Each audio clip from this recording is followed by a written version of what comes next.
네, N달러 환율이 150엔을 돌파하면서 엔화 가치가 32년 만에 최저 수준으로 떨어졌습니다. 달러화 강세 속에 중국 위완화도 14년 만에 가장 낮은 수준을 기록하면서 아시아 외환 시장에 대한 우려가 커지고 있는데요. 우리 경제에 어떤 영향을 미칠지 살펴보겠습니다. 윤지혜 기자 나와 있습니다.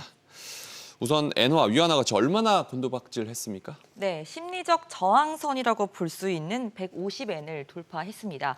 올해 초 N달러 환율은 115엔 안팎이었는데요. 약 30%나 급등한 겁니다. 이는 일본의 거품 경제 후반기였던 1990년 9월 이후 32년 만입니다. 네. 위안화도 마찬가지인데요. 위안달러 환율이 전장보다 0.42% 내려가면서 위안화의 달러 대비 가치가 14년 만에 최저치를 기록했습니다.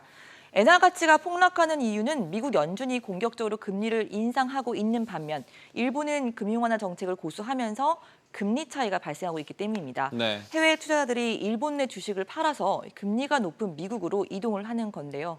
중국과 일본의 통화 가치가 이렇게 급락을 하다 보니까 1997년과 비슷한 아시아 금융 위기가 재현될 수 있다는 우려가 나오고 있습니다. 들어보시겠습니다.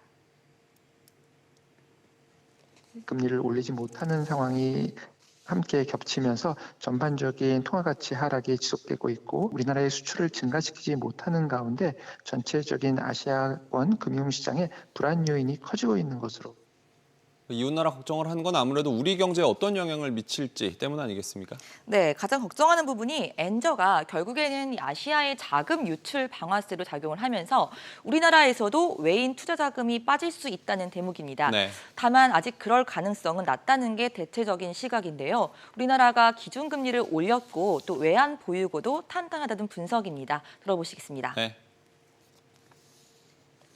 외환보유고 수준이 아주 부족하거나 위험하다라고 국제신용평가사에서도 보고 있지는 않거든요. 갑자기 썰물처럼 더 갑자기 빠져나갈 가능성이 당장 커 보이지는 않는다고 생각을 합니다.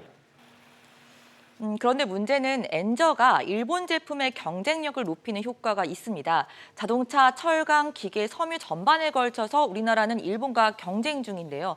엔저가 우리나라 수출에 영향을 미칠 수밖에 없겠죠. 네. 슈퍼 엔저 현상이 장기화되게 되면 우리나라 제품의 가격 경쟁력이 약화되면서 이미 적자로 돌아선 경상수지에 추가로 부담이 될 수 있다는 분석이 나오고 있습니다. 우리 자체에 문제는 없지만 어쨌거나 영향은 있을 수 있다는 얘기겠죠?